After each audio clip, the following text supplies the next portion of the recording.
Au nom du Père et du Fils et du Saint-Esprit, ainsi soit-il. Mes bien chers frères, mes bien chers amis, notre Seigneur Jésus-Christ est ressuscité d'entre les morts. Alors les portes de l'enfer se referment et les portes du paradis s'ouvrent. Et nous qui étions un peu comme les apôtres, qui sont tous sauvés au moment de la Passion, et bien nous allons retrouver avec la résurrection de notre Seigneur Jésus-Christ la paix et la joie que notre Seigneur Jésus-Christ seul peut donner. Non pas la paix du monde, non pas l'excitation du monde, mais la véritable paix de Pâques, qui est la paix par la croix. Eh bien, chers frères, il nous faut comprendre impérativement ce qu'est cette paix. Même si c'est un peu un mystère pour nous, saint Thomas d'Aquin définit la paix comme la tranquillité de l'ordre. Sa définition. La tranquillité de l'ordre. Deux choses, l'ordre et le calme. L'ordre dans le calme dans l'ordre. En face, c'est le désordre, la révolte.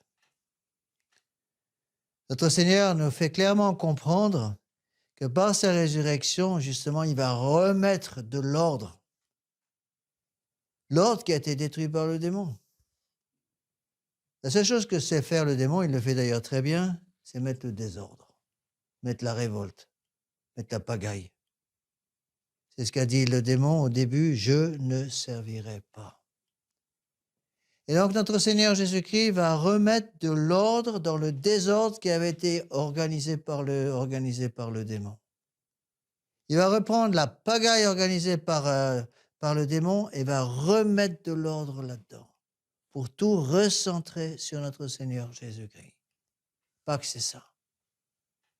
Pâques arrache le monde au démon et le recentre sur notre Seigneur Jésus-Christ. Pâques, c'est d'abord la victoire du règne de notre Seigneur Jésus-Christ. Notre Seigneur Jésus-Christ règne par sa croix. C'est une chose absolument nécessaire de comprendre. Et donc, il y a ceux, d'un côté, qui vont s'attacher à cette résurrection extraordinaire de notre Seigneur Jésus-Christ, s'attacher à sa paix, à sa joie, à l'ordre qu'il veut remettre dans le monde. Ça, c'est le premier camp. Et d'autre côté, il y aura un camp qui, au contraire, veut le désordre, veut la révolte, veut la désobéissance constante. Et la croix de notre Seigneur Jésus-Christ, la victoire de notre Seigneur Jésus-Christ par la croix, nous aide à comprendre qu'entre ces deux camps, il va y avoir une lutte à mort, mes bien chers frères. Une lutte à mort. Et tous ceux qui espèrent avoir une espèce de paix entre ces deux camps se font totalement illusion. On ne peut pas éviter cette guerre. Notre Seigneur Jésus-Christ n'est pas venu apporter de ce côté-là la paix, il est venu apporter le glaive, il est venu apporter la guerre contre le monde, la guerre contre les puissances des démons, contre ses pompes et contre ses œuvres. Et pour faire cette guerre, il va falloir nous battre. Un soldat, c'est quelqu'un qui se bat. Nous sommes membres de l'église militante. L'église militante, c'est une église de combat. Et nous combattrons dans la mesure où nous acceptons de nous battre. Un soldat qui ne veut pas se battre, il n'a rien à faire dans l'armée. Et donc, il faut demander au bon Dieu, justement, cette force qu'il va nous donner par la croix. Attention. Par la croix, notre Seigneur Jésus-Christ va nous donner sa joie et sa paix. Et c'est ça qui va nous donner la force. La force du chrétien, elle a sa source, justement, dans la paix et dans la joie de Pâques. Et une autre chose qu'il nous faut comprendre, mes bien chers frères, c'est que la résurrection de notre Seigneur Jésus-Christ, c'est également le symbole de notre propre résurrection, puisque nous sommes membres du corps mystique du Christ, puisque notre Seigneur Jésus-Christ est ressuscité d'entre les morts, il veut que nous, les soldats, nous ressuscitions aussi. Bien sûr, nous reconnaissons la résurrection historique de notre Seigneur Jésus-Christ, mais Pâques, c'est aussi le symbole de notre résurrection. Nous aussi, il faut ressusciter. Ressusciter de quoi? Ressusciter d'entre les morts. C'est-à-dire ressusciter du péché. Et donc, en cette nuit de Pâques, il faut justement demander au bon Dieu la force de changer ce qu'il faut changer dans nos mœurs. La résurrection, c'est ça. La résurrection représente ce changement de mœurs que notre Seigneur Jésus-Christ demande à tous les catholiques. Il faut littéralement que le catholique dans le monde moderne soit comme un cierge qui brûle. C'est tout le symbole du cierge pascal. Le cierge pascal qui se présente comme la lumière dans les ténèbres.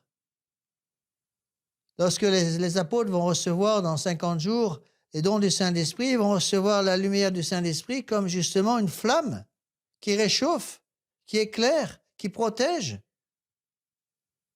Il nous faut, mes bien chers frères, comprendre cela. La résurrection, c'est aussi ça. La résurrection, c'est notre propre résurrection. Donc, essayons de voir quels sont les points sur lesquels je dois travailler pour vraiment ressusciter à la suite de notre Seigneur Jésus-Christ.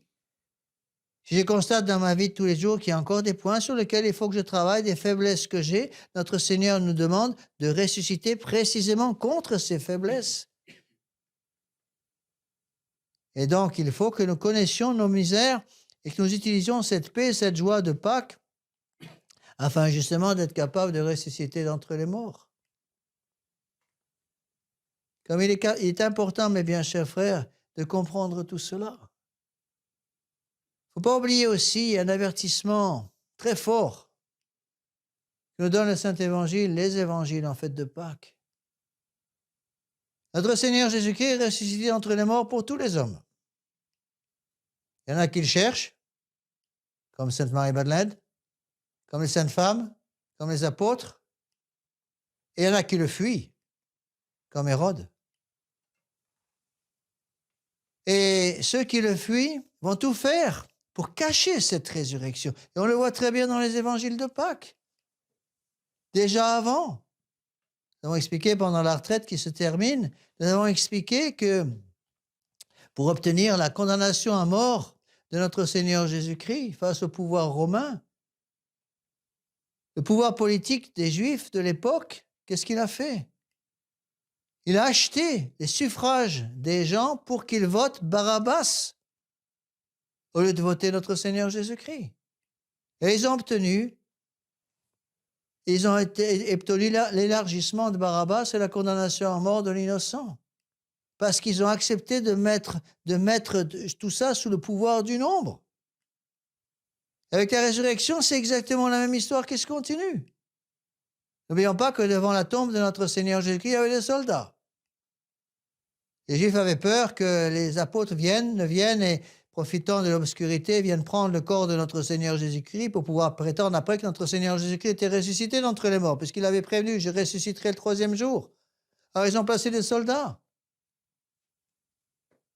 Et les soldats ont vu d'une certaine façon au moins les conséquences de la résurrection, même s'ils n'ont pas assisté directement à la résurrection. Ils ont vu un ange qui descendait du ciel, qui du bout de son aile bougeait l'énorme pierre qui fermait le tombeau. Ils sont tombés la face contre terre et quand au bout de quelques minutes, ils ont réussi à reprendre un peu leurs esprits, le corps de notre Seigneur Jésus-Christ avait disparu, il avait ressuscité d'entre les morts. Ils vont voir leur pouvoir politique. Et ils disent ce qu'ils ont vu, il est ressuscité d'entre les morts, il est vivant. Et encore la même histoire. Ils vont être achetés. Le pouvoir politique va acheter le silence des soldats pour qu'ils ne parlent pas et qu'ils ne parlent jamais de la résurrection de notre Seigneur Jésus-Christ d'entre les morts. Mais bien, chers frères, ils vont faire la même chose avec nous. Faire la même chose avec vous. Ils vont aussi essayer de vous acheter. Ils vont essayer d'acheter votre silence. Ils vont essayer d'acheter notre silence pour que nous acceptions de ne pas parler de la résurrection de notre Seigneur. Et il va nous falloir répéter ce que les apôtres ont dit quand ils ont été flagellés à la suite de leur prédication. Nous ne pouvons pas ne pas parler. Il faut bien, chers frères, comprendre qu'on a en face de nous des gens qui ne veulent pas ouvrir les yeux sur la résurrection de notre Seigneur Jésus-Christ. Ils veulent la cacher par tous les moyens. Donc ils mentent à longueur de journée pour cacher la divinité de notre Seigneur Jésus-Christ qui se manifeste dans toute sa grandeur, dans toute sa gloire par la résurrection de notre Seigneur. Et ils vont nous demander de coopérer à ce silence de mort. Et donc, mes bien chers frères, pour arriver à garder la foi dans ce monde moderne, qu'est-ce qu'il faut faire? D'abord, réaliser qu'en face de nous, nos politiciens mentent à tout à longueur de journée. C'est des mensonges constants, constants, constants, parce qu'ils ont peur que les gens découvrent que notre Seigneur Jésus-Christ est ressuscité d'entre les morts. Il faut le comprendre, il faut se battre contre ça. Il faut se battre impérativement contre toutes ces fausses nouvelles, tous ces mensonges constants qu'on entend à longueur de journée maintenant sur toutes les ondes et imprimés sur tous les journaux officiels. Il faut savoir qu'ils nous mentent. Ils nous mentent sur tout. Parce qu'ils ne veulent pas de la vérité de notre Seigneur Jésus-Christ. C'est pour ça qu'ils nous maintiennent aujourd'hui dans la terreur, dans la peur constante. Pour que, paniqués par cette espèce de virus dont on parle à longueur de journée, nous ne pensions plus aux choses essentielles. Ce n'est pas du virus dont il faut avoir peur, c'est du péché. Et si les gens de France avaient autant peur du péché que du virus, ils seraient tous des saints depuis longtemps. Il faut avoir le courage, mes bien chers frères, de comprendre où sont les choses importantes. Les choses importantes, elles sont là. Nous devons ressusciter d'entre les morts, nous devons changer de vie, nous devons retrouver l'état de grâce et maintenir l'état de grâce. Et si nous maintenons cet état de grâce en nous, alors nous aurons la paix, nous aurons la tranquillité de l'ordre dont parle saint Thomas. Voilà ce qu'il nous faut demander. Même si cela a des conséquences terribles pour nous.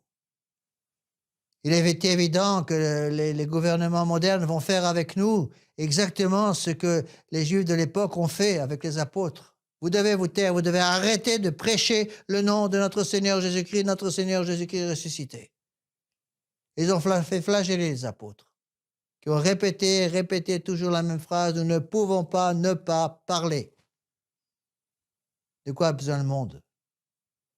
De vaccins? Non. Le monde, il a besoin de notre Seigneur Jésus-Christ. Il a besoin de notre Seigneur Jésus-Christ ressuscité d'entre les morts dans toute la gloire de la croix qui l'a amené à cette résurrection. Alors demandons, mes bien chers frères, en cette magnifique nuit de Pâques, demandons cette grâce dont nous avons tous besoin, cette grâce d'avoir cette force que Dieu seul peut donner. Pas le vaccin qui va vous donner de la force. Qui va donner de la force, c'est notre Seigneur Jésus-Christ ressuscité d'entre les morts.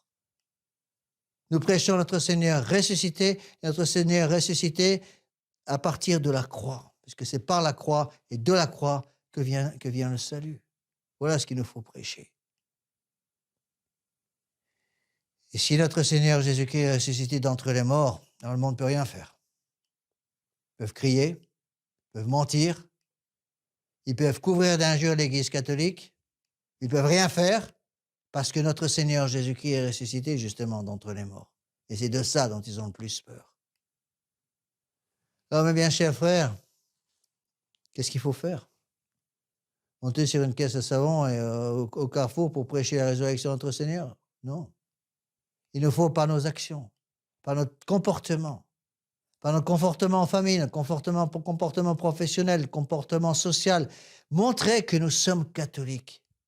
Par notre façon de nous habiller, par notre façon de parler, le refus de ces mensonges constants qu'on entend à longueur de journée aujourd'hui. Voilà ce qu'il nous faut. Et c'est ça la force. Et Dieu va nous donner cette force par sa résurrection. Nous participons à notre Seigneur Jésus-Christ, à sa passion, mais nous participons aussi à sa résurrection. Parce que la passion mène à la résurrection. Si j'accepte de participer à la passion de notre Seigneur, je participerai aussi à sa résurrection, à sa glorification. N'oublions pas, mes bien chers frères, que la seule personne autour de notre Seigneur Jésus-Christ qui avait conservé la foi, c'était notre Sainte Vierge Marie. Et la seule qui avait conservé cette foi. Tous les autres l'avaient perdue. Et donc, c'est auprès d'elle qu'il faut aller maintenant nous réfugier. Nous avons un petit peu peur parce que autour de nous, la révolution gronde partout pour écrabouiller littéralement les catholiques. Il nous faut nous réfugier auprès de notre Sainte Vierge Marie parce qu'elle est justement celle qui nous a donné notre Seigneur Jésus-Christ. C'est elle qui a donné la nature humaine souffrante de notre Seigneur Jésus-Christ. Et pour arriver à lui, pour arriver à notre Seigneur Jésus-Christ crucifié, et maintenant ressuscité d'entre les morts, il faut passer par elle, passer par la très sainte Vierge Marie. Donc passons par elle et demandons-lui qu'elle nous donne cette paix, qu'elle nous donne cette joie, qu'elle nous donne cette force dont nous avons impérativement besoin pour arriver à tenir le coup dans le monde moderne. Voilà ce que le monde craint. Le monde craint la vérité issue de notre Seigneur Jésus-Christ. Ça fait 20 siècles que le démon essaie de détruire l'Église. C'est 20 siècles que le démon se casse les dents. Certes, beaucoup ont perdu la foi. Donc supplions la très sainte Vierge Marie, supplions la très sainte Vierge Marie de nous donner cette force de conserver la foi envers et contre tout. Et comme notre Seigneur Jésus-Christ est ressuscité d'entre les morts, nous n'avons rien à craindre.